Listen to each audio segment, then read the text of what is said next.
Sharma tell centre में आपका स्वागत है। मेरा नाम है राजू शर्मा। सब्सक्राइब करें, नोटिफिकेशन के लिए बेल आइकन दबाइए। दोस्तों, ये वीडियो विशेषकर एनएस विद्यार्थी के लिए बनाया गया है जो 12th क्लास में पढ़ते हैं और जिनका ये विषय है पेंटिंग।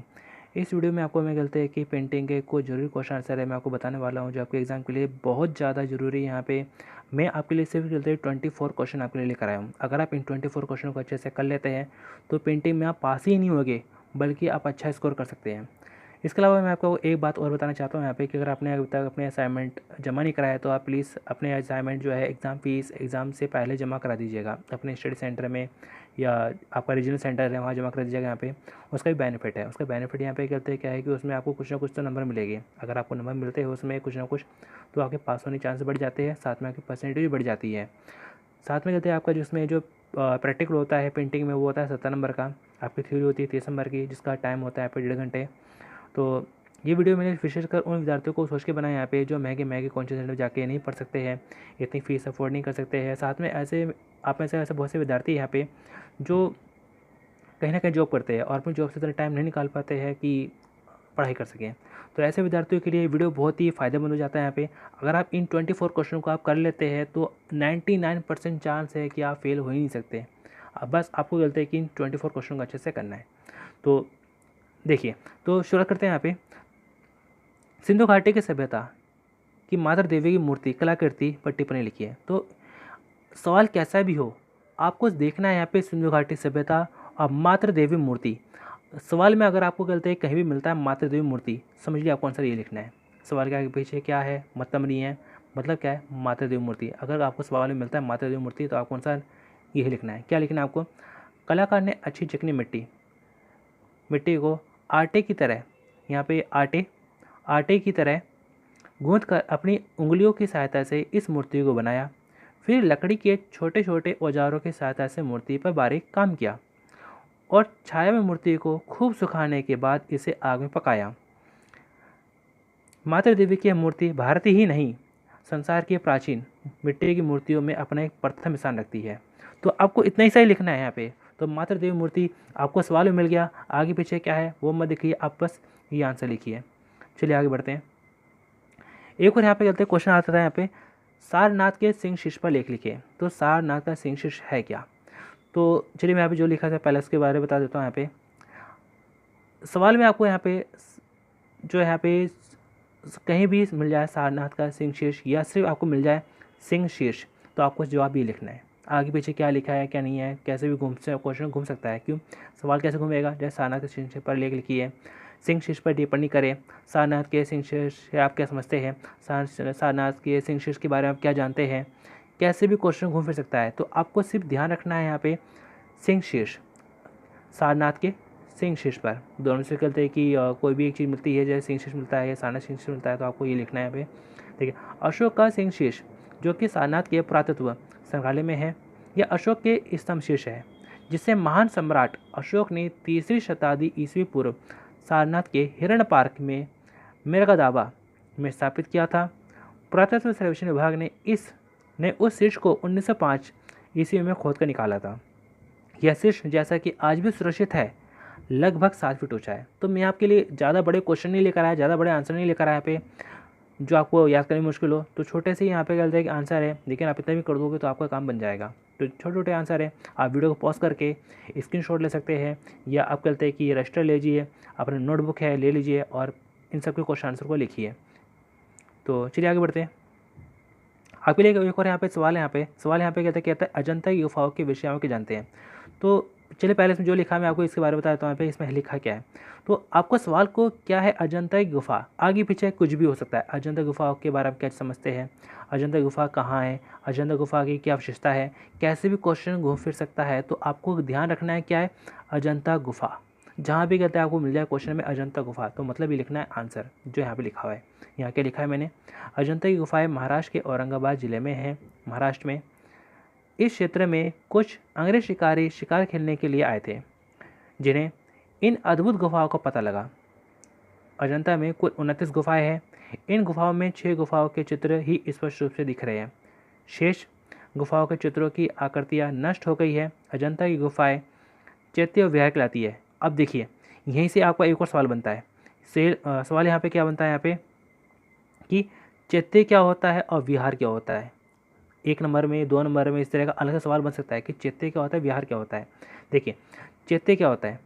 चैत्य गुफा उपासना, पूजा और भक्ति करने के लिए बनाई गई थी। तो चैत्य जो होती है यहाँ पे उपासना करने के लिए, पूजा पाठ करने के लिए, भक्ति करने के लिए होती है। जबकि विहार विहार गुफाओं का उपयोग भिक्षुओं के रहने और अध्ययन करने के लिए होता था। तो अलग से आपको एक अलग से सवाल बन सकता है कि चैत्य विहार है क्या। तो चलिए आगे बढ़ते हैं। एक और आपके लिए ऐसा सवाल है। सवाल यहाँ पे कहते क्या कहता है, यहाँ पे एलोरा के कैलाश मंदिर की महिषासुर मर्दिनी मूर्ति की विशेषता बताइए। तो देखा जहाँ पे सवाल कहते कैसे भी हो सकता है कि एलोरा कैलाश मंदिर, महिषासुर मर्दिनी मूर्ति, कैसे भी इन दोनों में से आपको क्वेश्चन कैसे घूम फिर के आ सकता है। आगे क्या है, विशेषता क्या है, अर्थ क्या है, से क्या समझते हैं, कैसे भी क्वेश्चन घूम फिर सकता है। आपको लिखना है कि यहाँ पे एलोरा कैलाश मंदिर, महिषासुर मर्दिनी, इस पर आपको फोकस ध्यान रखना है सवाल पे। एलोरा के कैलाश मंदिर महाराष्ट्र में औरंगाबाद जिले में है। ये भी जो कहते हैं यहाँ पे महाराष्ट्र के औरंगाबाद जिले में यहाँ पे है, जैसे पिछला क्वेश्चन था। तो इन मंदिरों का निर्माण राष्ट्रकूट राजा प्रथम कृष्ण ने करवाया था। इस मूर्ति में महिषासुर को देवी दुर्गा द्वारा मारते हुए दिखाया गया है। राष्ट्रकूट राजा एक खंड पत्थर को काट कर बनाया गया। एक खंड पत्थर क्या होता है कि यहाँ पे अलग से कोई पत्थर जोड़ा नहीं गया, एक सिंगल पत्थर था, वो बड़ा था, उसी को काट पीट के बनाया गया है। विशाल शिवजी की मूर्ति, शिवजी का मंदिर यहाँ पे कैलाश मंदिर है, संसार के कला इतिहास में ये विशेष स्थान रखता है। तो यहाँ पे कहते देखा जहाँ पे एलोरा कैलाश मंदिर महाराष्ट्र के औरंगाबाद जिले में यहाँ पे। तो हो सकता है यहाँ पे सवाल करते ये भी आ जाए यहाँ पे कि कैलाश मंदिर, एलोरा कैलाश मंदिर के बारे में लिखिए। तो चलिए आगे बढ़ते हैं। आपके लिए एक और यहाँ पे सवाल है यहाँ पे, एलिफेंटाई गुफा। तो एलिफेंटाई गुफा त्रिमूर्ति में शिव विभिन्न स्वरूपों को किस प्रकार दर्शाया गया है। तो सवाल आपका आ सकता है यहाँ पे त्रिमूर्ति, एलिफेंटा गुफा, यह दोनों मिला के आपका जैसा सवाल यहाँ पे आया, कैसे भी कहते क्वेश्चन आपका बन सकता है। अब देखिए यहाँ पे कैसे, एलिफेंटा गुफा की त्रिमूर्ति में शिव यानी कि भगवान शिव है, भगवान शिव के विभिन्न रूपों को यहाँ पे दिखाया गया है। तो देखिए कैसे, एलिफेंटा की जो मुंबई से दक्षिण पश्चिम दिशा में स्थित है, यहाँ कुल 9 मूर्तियों का निर्माण हुआ जो भगवान शंकर के विभिन्न स्वरूपों तथा क्रियाकलापों को व्यक्त करती है। लेकिन त्रिमूर्ति यहाँ की सर्वश्रेष्ठ कीर्ति है। इसमें शिव के सर्वोत्तम स्वरूप का प्रभावशाली चित्रण क्या है। त्रिमूर्ति, तो त्रिमूर्ति का मतलब क्या होता है, 3 मूर्ति। त्रिमूर्ति कौन है, जैसे हमारे त्रिदेव है, उन त्रिदेवों की यहाँ पे हमारी कहते क्या है, त्रिमूर्ति है। कौन कौन से त्रिदेव है हमारे, देखा जहाँ पे विष्णु जी है, ब्रह्मा जी है और हमारे शिव, इन तीनों की मूर्ति है जिसे कहा जाता है यहाँ पे त्रिमूर्ति। के अंतर्गत शिव को विध्वंसक के रूप में दिखाया गया है। जो शिव है वो कहते हैं विध्वंसक है, विनाशक है, जबकि विष्णु है, विष्णु को पालक के रूप में दिखाया गया है, और जो ब्रह्मा जी है, ब्रह्म को सृष्टि रचयिता, जो सृष्टि बनाने वाले के रूप में दिखाया गया है कि जिन्होंने इस सृष्टि का निर्माण करा। ये सब यहाँ पे कहते इस मूर्ति में दिखाया गया है। चलिए आगे बढ़ते हैं। आपके लिए एक और यहाँ पे सवाल है जो कि आपके लिए बेहद इंपॉर्टेंट है, कई बार कहते पेपर में आए भी यहाँ पे, कालीघाट पेंटिंग। आगे पीछे क्या है मतलब नहीं रखता, आप सवाल में देखिएगा सिर्फ कहते क्या है, कालीघाट पेंटिंग, क्योंकि सवाल बन सकता है कालीघाट पेंटिंग पे टिप्पणी करें, कालीघाट पेंटिंग के बारे में क्या जानते हैं आप, कालीघाट पेंटिंग की विशेषताएं क्या है, कालीघाट पेंटिंग कहाँ है, कैसे, कुछ भी आपका बन सकता है यहाँ पे। तो आपको अब सिर्फ फोकस करना है कालीघाट पेंटिंग। तो अब इसके ऊपर कहते क्या लिखेगी, कालीघाट पेंटिंग की खासियत है। कालीघाट पेंटिंग पश्चिम बंगाल के पोर्टवो यानी मूर्तिकारों, यानी कि कहते हैं कि यहाँ पे पोर्टवो का मतलब है क्या, मूर्तिकार द्वारा बनाई जाती है। रेखा खींचने के लिए टहनियों या बांस की डंडी का प्रयोग में लाए जाते हैं। इस प्रकार की चित्रकारी सपाट पृष्ठभूमि और प्रमुखता से काला, लाल और पीले रंगों के प्रयोग से पहचानी जाती है। इस प्रकार चित्रकारी को सुंदर स्वरूप प्रदान करने के लिए प्रकाश और छाया का प्रयोग दर्शनीय होता है। तो आसान है यहाँ पे। चलिए आगे बढ़ते हैं। अगले एक और सवाल है यहाँ पे, 7वां क्वेश्चन है यहाँ पे। इस सवाल में यहाँ पे कहा जाता है यहाँ पे, मुगल चित्र शैली की विशेषता बताइए। या सवाल ये भी आ सकता है कि मुगल लघु चित्रकला के विकास के बारे में आप क्या जानते हैं। तो आपको सवाल में कहते हैं कि ध्यान रखना है यहाँ पे, मुगल चित्र शैली या मुगल लघु चित्रकला या लघु चित्रकला, ये आपको शब्द मिल जाए प्रश्न में तो आपको आंसर यही लिखना है। देखिए क्या सवाल आपका यहाँ पे, मुगल लघु चित्रकला का विकास पर्शिया से शुरू हुआ और भारत में लगभग 3 शताब्दियों तक प्रचलित रहा। बाबर भारत का पहला मुगल शासक था। बाबर बेटा हुमायूं का अकबर। तो इस तरह से यहाँ पे चलता रहा यहाँ पे। उसके बेटे हुमायूं ने लघु चित्रकला को काफ़ी संरक्षण दिया था, क्योंकि काफ़ी कला प्रेमी थे यहाँ पे। और पर्शिया से कुछ चित्रकार भारत में बुलाए थे, जिनमें से प्रमुख थे यहाँ पे अब्दुल समद, मीर सैयद अली। मुग़ल चित्रकला के अकबर और जहांगीर के काल में काफ़ी प्रकाष्ठता पे पहुंची थी, यानी कि ऊंचाई तक पहुंची थी। आगे बढ़ते हैं। एक यहाँ पे सवाल आता है, यहाँ पे बनी ठनी के चित्र की विशेषता का प्रकार डालिए। यह सवाल बन सकता है किशनगढ़ शैली की विशेषताएं क्या है, या एक और इस तरह से सवाल बन सकता है यहाँ पे निहाल चंद की किसी एक कृति के बारे में लिखिए, या निहाल चंद के बारे में, या निहाल चंद के चित्र के बारे में बताइए। तो सवाल 3 तरीके से पूछा जा सकता है, लेकिन जवाब एक ही है। तो 3 तरह से सवाल पूछा जा सकता है। तो अब देखिए यहाँ पे कैसे।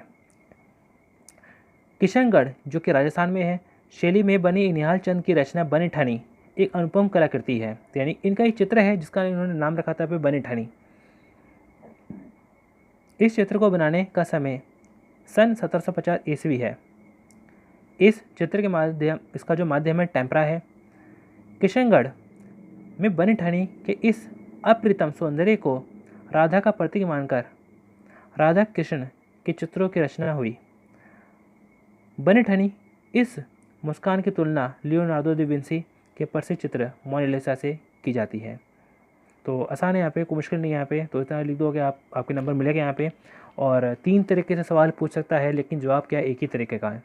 तो चलिए आगे बढ़ते हैं। एक और यहाँ पे आपके सवाल यहाँ पे आता है, यहाँ पे पहाड़ी लघु चित्रकला पर टिप्पणी लिखे। यह सवाल इस तरह भी आ सकता है यहाँ पे पहाड़ी शैली, यह सवाल आ सकता है यहाँ पे पहाड़ी कलम क्या है, ये पहाड़ी शैली क्या अर्थ है, पहाड़ी शैली का क्या से आप क्या समझते हैं, पहाड़ी कलम क्या है, पहाड़ी कलम का क्या अर्थ है, या पहाड़ी लघु चित्रकला पे टिप्पणी करें, लेख लिखे। कैसे भी क्वेश्चन आ सकता है। तो आपको बस कहते क्या ध्यान रखना है, पहाड़ी लघु चित्रकला, पहाड़ी शैली, पहाड़ी कलम, तीनों मतलब लगभग एक ही है। और आंसर क्या लिखना है आपको यहाँ पे, इस शैली को पहाड़ी कलम भी कहते हैं। यह शैली पंजाब, गढ़वाल, ये पहाड़ी पहाड़ी कहाँ होती है, पहाड़ी कहते हैं कि गढ़वाल, पंजाब, जम्मू, हिमाचल की तलहटी में विकसित हुई, क्योंकि यहीं पे पहाड़ी थी। यहीं पे पहाड़ी में, पहाड़ी से जुड़ी हुई पहाड़ी शैली, पहाड़ी लघु चित्रकला, पहाड़ी कलम। पहाड़ी शैली राजस्थान, मुगल तथा स्थानीय लोक तत्वों से परिपूर्ण थी, लेकिन 19वीं शताब्दी तक आते आते इस शैली का अंत हो गया, यानी खत्म हो गई। चलिए आगे बढ़ते हैं। आपके लिए यहाँ पे एक और सवाल है। सवाल यहाँ पे कहता है कि तंजौर शैली की चित्रकला दूसरी शैली से भिन्न क्यों है, यानी कि तंजौर शैली में ऐसा है क्या कि वो दूसरी शैलियों से इतनी अलग है।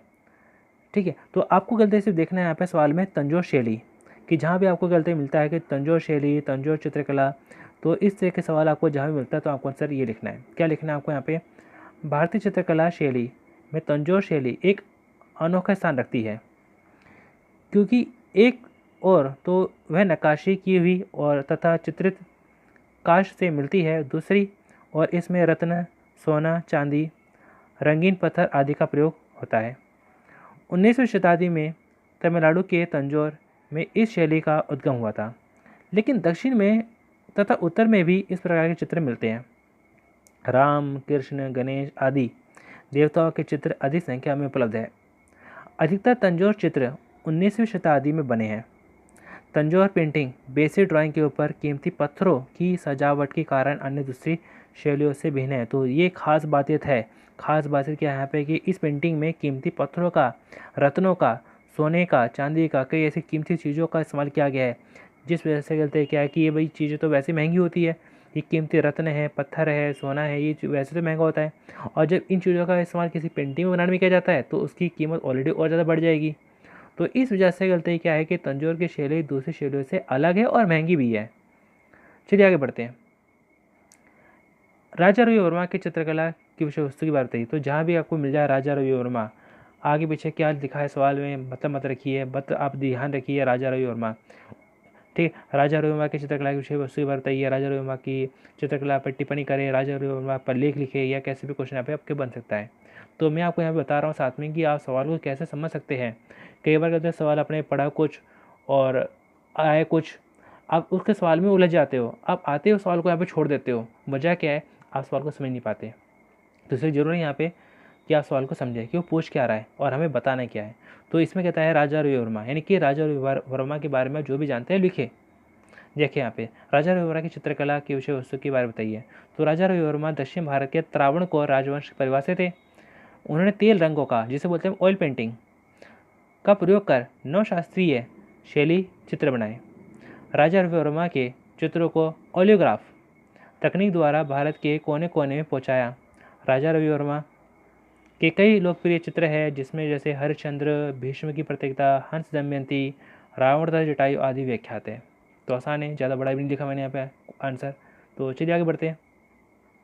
आपके लिए कहते हैं यहाँ पे एक और सवाल यहाँ पे आता है अवेंद्रनाथ के चित्र राधिका पर टिप्पणी करें। यानी राधिका चित्र बनाया हुआ है यहाँ पे अवेंद्रनाथ द्वारा, तो उसकी क्या खासियत है, क्या विशेषता है।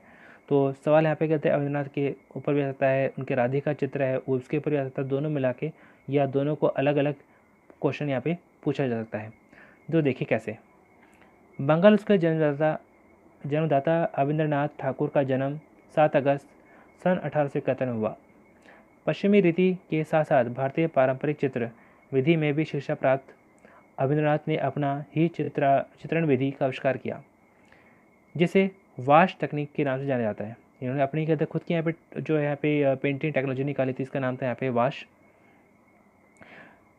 उनके द्वारा बनाया गया एक चित्र था यहाँ पे राधिका। इस चित्र की रीति में बनाते हैं यहाँ पे राधिका। तो चलिए आगे बढ़ते हैं। आपके लिए यहाँ पे सवाल है, यहाँ पे वो सवाल यहाँ पर आता है यहाँ पे रविंद्रनाथ टैगोर पर एक टिप्पणी लिखी है। तो सवाल कैसे हो सकता है, यहाँ पे रविंद्रनाथ टैगोर पर निबंध का लिखे, टिप्पणी करे, व्याख्या करे, लेख लिखे, कैसे भी क्वेश्चन आपको बन सकता है। तो आप ध्यान रखिएगा सिर्फ रविंद्रनाथ टैगोर। तो आसान है यहाँ पे। रविंद्रनाथ टैगोर ने शांति निकेतन में कला भवन की स्थापना की। उन्होंने कभी भी भारतीय शास्त्रीय कला का या भारतीय लघु चित्रकला में एमानी प्रभाव का अनुसरण नहीं किया। उनकी कला हमेशा अवचेतन मस्तिष्क की उपज थी। उन्हें अपने रंगों में हल्के और गहरे रंगों का प्रयोग किया। रविंद्रनाथ ने अपनी पेंटिंग में अभिव्यंजनात्मक शैली का प्रयोग किया है। तो ये भी आसान है, कोई ज़्यादा मुश्किल नहीं है। चलिए आगे बढ़ते हैं। आपके लिए एक और यहाँ पे सवाल है, यहाँ पर क्या कहता है, यहाँ पे राम किंकर बेंच पर एक निबंध लिखें। तो राम किंकर बेंच, तो सवाल करते हैं कि कैसा भी हो राम किंकर बेंच। ध्यान रखिएगा यहाँ पे राम किंकर बेंच पर निबंध लिखे, टिप्पणी करें, लेख लिखे, व्याख्या करें, के बारे में क्या समझते हैं, क्या विशेषता है, कैसे भी क्वेश्चन यहाँ पे आपको आ सकता है। तो आप ध्यान रखिएगा सिर्फ राम किंकर बेंच। तो देखिए राम किंकर बेंच तत्काल यानी कि अभी के भारतीय मूर्तिकला के प्रेरणा थे। उन्होंने शांति निकेतन विश्व भारती में अध्ययन किया था और वे नंदलाल बोस के सहयोगी भी थे। मूर्तिकला के प्रसिद्ध लोगों में से एक जाने माने जाते हैं। उनकी प्रसिद्ध कीर्ति थी यश और यशनी की मूर्ति नई दिल्ली के रिजर्व बैंक ऑफ इंडिया में स्थापित है। उन्होंने आसानी से प्रकाट कंक्रीट का खुरदरे आकार को बनाने के लिए प्रयोग किया जाता है। तो चलिए आगे बढ़ते हैं। आपके लिए यहाँ पे एक और जरूरी सवाल है। यहाँ पे क्या कहता है, यहाँ पे दुल्हन का श्रृंगार चित्र के संयोजन का वर्णन करें। दुल्हन का श्रृंगार आ सकता है, यह सवाल इस तरह से भी आ सकता है कि अमृता शेरगिल के किसी एक चित्र के बारे में बताइए। यानी अमृता शेरगिल के लिए या दुल्हन का श्रृंगार के लिए बात एक ही है।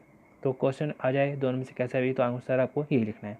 तो देखा जाए पे दुल्हन का श्रृंगार अमृता शेरगिल का एक व्याख्या चित्र है जिसमें 5 मानव आकृतियाँ हैं। इस चित्र में दुल्हन तथा उसकी सहचारियों के शरीर के रंगों का भेद चित्रण संयोजन को परिपूर्ण करता है। इस चित्र के सामने 2 मिट्टी के घड़े हैं। एक सहचारी दुल्हन के केश संवार रही है तथा दूसरी सहचारी हाथ में बर्तन लिए खड़ी है। दुल्हन के दोनों हाथ लाल रंगों से रंगे हैं। आमतौर पर विवाह के समय भारत में प्रचलित ये रिवाज होते हैं। तो ये दुल्हन का श्रृंगार है यहाँ पे, यानी कुछ यहाँ पे स्त्रियाँ है जो उसकी सहचारी है जो उस दुल्हन का श्रृंगार कर रही है, कुछ उसके केश यानी बाल संवार रही है, कुछ हाथों में रंग कर रही है, कुछ उसका अलग दूसरे तरह का श्रृंगार कर रही है यहाँ पे। तो इस तरह का जो दृश्य होता है वो ज़्यादातर यहाँ पे भारत में शादी के समय होता है। चलिए आगे बढ़ते हैं। तो आपके लिए एक और यहाँ पे सवाल आता है यहाँ पे जैसे M.F. हुसैन पर टिप्पणी करें। तो यह M.F. हुसैन पर लेख लिखे, उनकी व्याख्या करें या कैसे भी इस तरह का क्वेश्चन यहाँ पे आ सकता है। तो आपको ध्यान रखना है यहाँ पे M.F. हुसैन, आपको इसे M.F. हुसैन पे यहाँ पे फोकस रखना है। जहाँ भी आपको M.F. हुसैन जी शब्द मिल जाए यहाँ पे तो आपको आंसर लिखना है ये।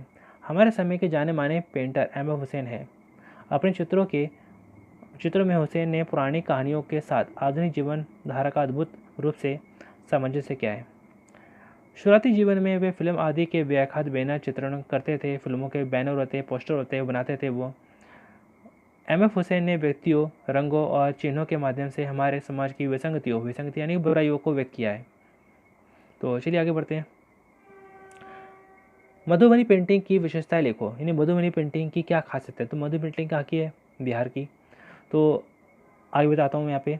तो मधुबनी पेंटिंग अगर सवाल में मिलता है तो आंसर आपको ये लिखना है। क्या लिखना है आपको?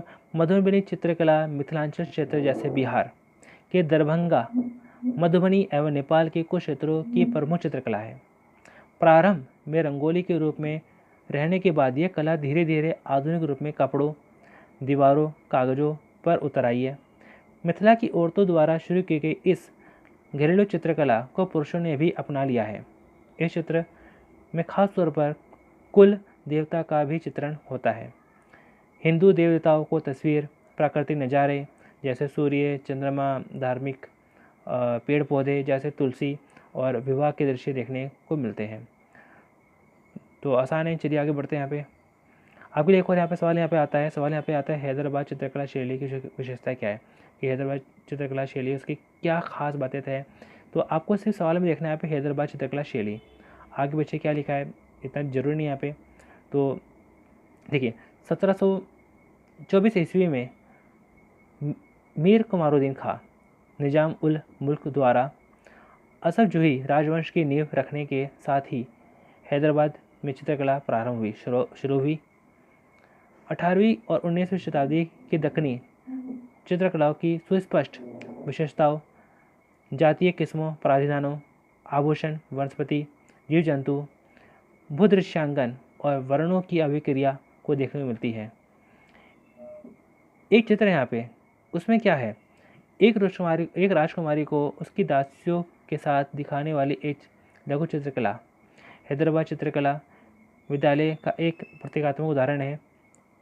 यह राजकुमारी छतरी के ढके हुए पूर्णतः सुसज्जित छज्जे पर लेटी हुई है। इस चित्रकला की शैली सजावटी है। हैदराबाद की चित्रकला की भड़कीले रंग, दक्षिणी मुखाकृति, किस्में और परिधानी कपड़ा जैसी प्रारूपी विशेषताओं को लघु चित्रकला में देखा जा सकता है। तो चलिए आगे बढ़ते हैं। आपके लिए यहाँ पे एक और जरूरी क्वेश्चन है यहाँ पे, जो आपको कई बार पेपर में आता भी है, आया भी है यहाँ पे। कंपनी शैली किसे कहते हैं? इसे पटना शैली नाम से भी क्यों जाना जाता है? तो सवाल क्या है यहाँ पे, सर आपको मिलेगा यहाँ पे कंपनी शैली, यानी जहाँ पे आपको मिलेगा कंपनी शैली, आपको आंसर ही लिखना है। देखिए या पटना शैली, कंपनी शैली, दोनों में से आपको मिले, सबसे ज़्यादा चांस है आपको कंपनी शैली के। तो कंपनी शैली को पटना शैली या पटना चित्रकला भी कहते हैं। ये पुस्तकों को चित्रित करने की शैली है जो भारत में 18वीं शताब्दी के उत्तरार्ध में ईस्ट इंडिया कंपनी में काम कर रहे ब्रिटिश लोगों की पसंद के आधार पर विकसित हुई थी। यह शैली सबसे पहले पश्चिम बंगाल के मुर्शिदाबाद में विकसित हुई और बाद में ब्रिटिश व्यापार के अन्य केंद्रों जैसे बनारस, दिल्ली, लखनऊ, पटना तक पहुंच गई थी। तो आसान है, ज़्यादा मुश्किल नहीं है। चलिए आगे बढ़ते हैं। आपके यहाँ पे एक और सवाल है यहाँ पे जो आपके लिए ज़रूरी है यहाँ पे एग्जाम के लिए। वो यहाँ पे सवाल क्या कहता है यहाँ पे, गुप्त काल को भारतीय कला और वास्तुशिल्प कला का स्वर्ण युग क्यों कहा जाता है? ये क्यों माना जाता है? कैसे भी क्वेश्चन आ सकता है यहाँ पे। यानी गुप्त काल वास्तुशिल्प कला का या चित्रकला का, साहित्य का एक स्वर्ण युग रहा है, क्यों? तो चलिए पहले इसमें जो लिखा है मैं आपको बता देता हूँ यहाँ पे। गुप्त काल में भारतीय कला एवं वास्तुशिल्प का अद्वितीय विकास हुआ, जिसमें अनेक साक्ष्य आज भी उपलब्ध है। संभवतः इसी आधार पर इस युग को भारतीय कला के इतिहास में स्वर्ण युग की संज्ञा दी जाती है। गुप्त काल की सबसे महत्वपूर्ण प्रवृत्ति अजंता गुफाओं में चित्रित और बुद्ध प्रतिमाओं का निर्माण है। सारनाथ की बुद्ध प्रतिमा गुप्त काल की देन है। तो देखा जाए यहाँ पे गुप्त काल में गलती जो शासक हुए यहाँ पे, तो उन्होंने गलती क्या करा, काफ़ी कला प्रेमी थे, तो उन्होंने गलती कलाकारों को बढ़ावा दिया, उन्हें सम्मानित किया, उन्हें अपने राज दरबार का अपना हिस्सा बनाया। तो जिस वजह से गलती क्या, इन कलाकारों को काफ़ी प्रोत्साहन मिला और उन्हें कई तरह के गलती चित्र बनाए, राजा महाराजा के ऊपर चित्र बनाए, प्रकृति के ऊपर बनाए, युद्ध और वीरता के ऊपर चित्र बनाए और कई मूर्ति बनाई यहाँ पे। और अजंता गुफा है, अलवर गुफा है, ये सब बोलते हैं कि यहाँ पे लगभग गुप्त काल की ही देन है यहाँ पे। तो इस तरह से यहाँ पे कहते हैं कि जब कहते हैं कि इस युग में गुप्त काल में इन कलाकारों को काफ़ी बढ़ावा मिला कि वो चित्र बना सके, मूर्ति बना सके दूसरी कई चीज़ें हैं और उनकी रचना कर सके, तो इसे कहा गया एक स्वर्ण युग। क्योंकि और भी जो राजा महाराजा हुए हैं, आक्रमणकारी हुए हैं, विदेशी आक्रमणकारी हुए हैं, या जो भी इस तरह से शासक हुए हैं, बहुत से ऐसे शासक वो कला प्रेमी नहीं रहे। लेकिन गुप्त काल में ये जो शासक थे कला प्रेमी थे, जिन्होंने कलाकारों को बढ़ावा दिया। इसलिए ये कहते हैं कि यहाँ पे इस युग को एक स्वर्ण युग कहा जाता है, गोल्डन एज। चलिए आगे बढ़ते हैं। आगे यहाँ पे एक आता है यहाँ पे लॉस्ट वैक्स विधि क्या है। ये विधि अथवा तकनीक लोक कांसी है, मूर्ति कला से किस प्रकार संबंधित है।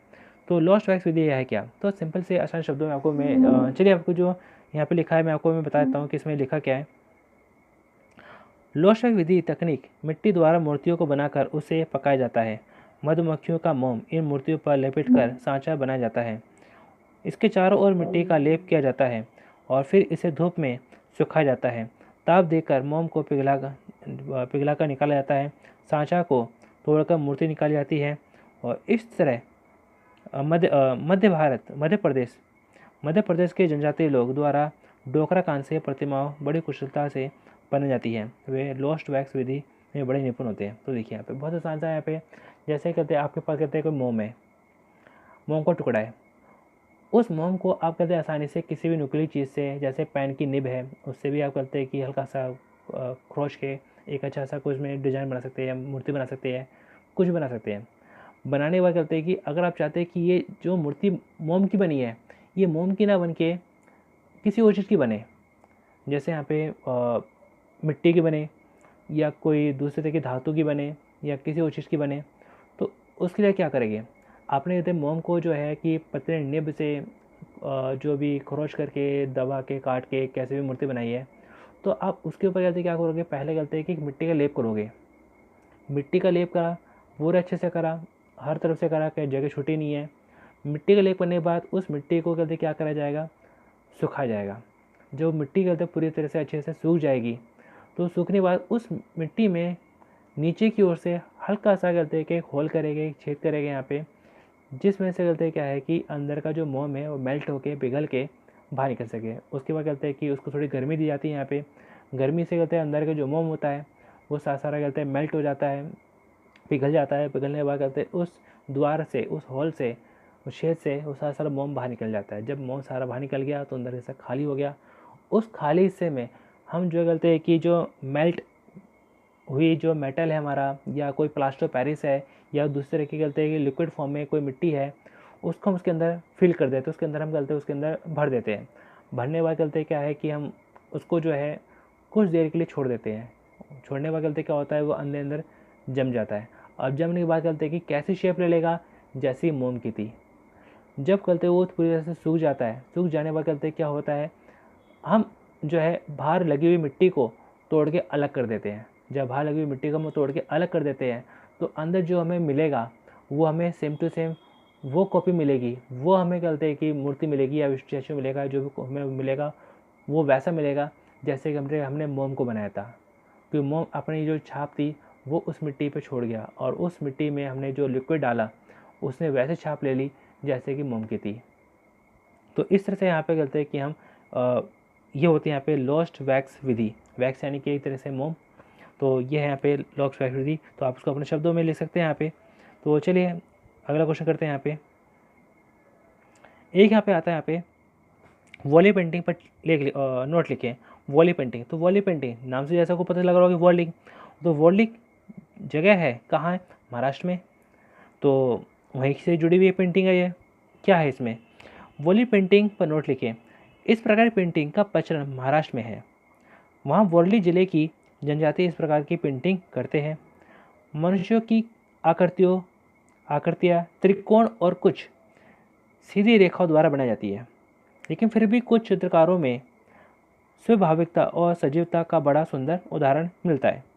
तो आपसे इतना ही लिख दिया कि आपको नंबर मिलेगा यहाँ पे वॉली पेंटिंग के बारे में, कि वॉली पेंटिंग यहाँ पे महाराष्ट्र की पेंटिंग है, वॉली जिले की है, और बाकी इसकी पेंटिंग के बारे में थोड़ा बहुत लिखोगे यहाँ पे तो आपको नंबर मिलेंगे। आपके लिए एक और यहाँ पे सवाल है यहाँ पे, तो कुल मिला के आपके पास यहाँ पे 24 क्वेश्चन है। इन 24 क्वेश्चन को आपको अच्छे से करना है। अगर आप इन 24 क्वेश्चन को अच्छे से कर लेते हैं तो आपके नंबर अच्छे आएंगे, आपके पास में चांसेस बहुत ज़्यादा बढ़ जाते हैं यहाँ पे। तो चलिए देखिए यहाँ पे ज़रा देखिए, आपको इसमें दे रखा है यहाँ पे लोक चित्रकला की विशिष्ट विशेषताओं को स्पष्ट कीजिए। इस तरह क्वेश्चन आपके कहते हैं 3 नंबर में 4 नंबर में आता है। इससे पहले कि जो हमने क्वेश्चन करे थे ज़्यादातर वो 2 नंबर में 3 नंबर में आते हैं, लेकिन इस तरह का जो सवाल है आपका 4 नंबर में आता है, 3 नंबर में आता है, 3 या 4 नंबर में आता है यहाँ पे। तो देखिए, लोक चित्रकला की विशेष विशेषताओं का वर्णन करें तो लोक चित्रकला होती क्या है? तो लोक चित्रकला की विशेषता है भावनाओं को व्यक्त करने की कला, मानव की प्रकृति है, यानी कि जो भावना होती है, भावनाओं को प्रकट करना है, जाहिर करना है, तो कैसा करते हैं? बहुत सारे तरीके होते हैं, उन्हीं में से एक तरीका यहाँ पर है चित्र। ये जीवन के अनुभवों से स्वतः स्फूर्ति होती है, जो कुछ भी प्राप्त है उसे रंगों और ब्रश से तैयार किया जा सके। रेखा खींचने के लिए टहनियाँ या बांस के डंडों का प्रयोग में लाए जाते हैं। काली घाट चित्रकला पश्चिम बंगाल की मूर्तिकला द्वारा बनी जाती है। ये पेंटिंग लोक शैली का एक सुंदर उदाहरण है। राजस्थान की फड़ पेंटिंग, तो देखा जहाँ पे सवाल बन सकता है कि फड़ पेंटिंग कहाँ की है, फड़ पेंटिंग क्या होती है? तो फड़ पेंटिंग जो कि राजस्थान की है। बिहार की मधुबनी बनी पेंटिंग है, जो कि वो भी कहते हैं लोक चित्रकला है। जिस प्रकार हमारा लोक संगीत होता है वैसे हमारे लोक चित्रकला है। यहाँ पे लोक चित्रकला शैली के कुछ अच्छे उदाहरण हैं। तो चलिए एक लास्ट क्वेश्चन है यहाँ पे, उसके बाद यहाँ पे आपका कंप्लीट हो जाता है। यहाँ पे लास्ट क्वेश्चन यहाँ पे कहते हैं आता है यहाँ पे, भारतीय लोक चित्रकला में धार्मिक और सामाजिक विषय वस्तुओं को कैसे अभिव्यक्त किया जा सकता है? तो आसान है यहाँ पे, ज़्यादा मुश्किल नहीं। यहाँ पे सवाल में यहाँ पे देखिए, लोक कलाकार साधारण लोग होते हैं। वे अपनी कला में मूलभूत जीवन के अनुभव को व्यक्त करते हैं। उनकी कला सामाजिक और धार्मिक रीति रिवाजों जैसे शादी ब्याह मुंडन बच्चे का जन्म आदि के इर्द गिर्द होती है। भारत में लोक कला सभी धार्मिक समारोह का एक आवश्यक होता है। तो यहाँ पे लोक देखा यहाँ पे सवाल यहाँ पे क्या कहता है, यहाँ पे भारतीय लोक चित्रकला में धार्मिक और सामाजिक विषयों वस्तुओं को कैसे भी करते हैं। तो लोक कला के कोई अलग लोग नहीं होते, वो हम जैसे लोग होते हैं। हम जैसे लोग जो कलाकार होते हैं वो देखते हैं कि हमारे धर्म में समाज में कौन कौन से रीति रिवाज या कौन कौन सी चीज़ें हो रही है। कभी किसी की शादी होती है, किसी का जन्मदिन होता है, किसी का बर्थडे होता है, किसी का कोई भी अच्छा धार्मिक कार्य होता है, सामाजिक कार्य होता है, तो उसको देखते हैं। देखने के बाद जो कलाकार है उसको वो दृश्य अपने मन में बसा लेता है। जब उसको मन में बसा लेता है तो उस चित्र को एक कागज़ पे उतारता है, एक कैनवस पे उतारता है। तो वो जो है यहाँ पे लोक चित्रकला। तो इस तरह से आपके यहाँ पे कहते हैं 24 कहते हैं क्वेश्चन कंप्लीट होते हैं।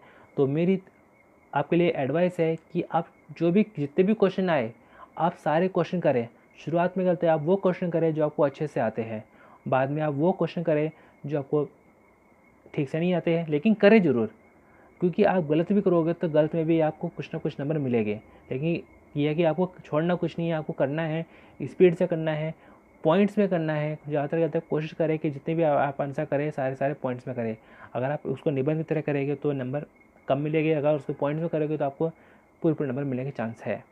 तो आपको शुरू से ही स्पीड पकड़ के रखनी है। तो ज़्यादा नहीं है, आपके लिए 24 क्वेश्चन याद करना ज़्यादा मुश्किल नहीं है। 24 क्वेश्चन अच्छे से आप कर सकते हैं और 24 क्वेश्चन करने के बाद आप जो है यहाँ पे अच्छा सा स्कोर कर सकते हैं यहाँ पे। तो दोस्तों साथ में कहते हैं आपको मैं बताना चाहूँगा यहाँ पे कि फेसबुक में कहते हैं एक आपके लिए कहते हैं ग्रुप बना रखा है जिसका नाम है STLC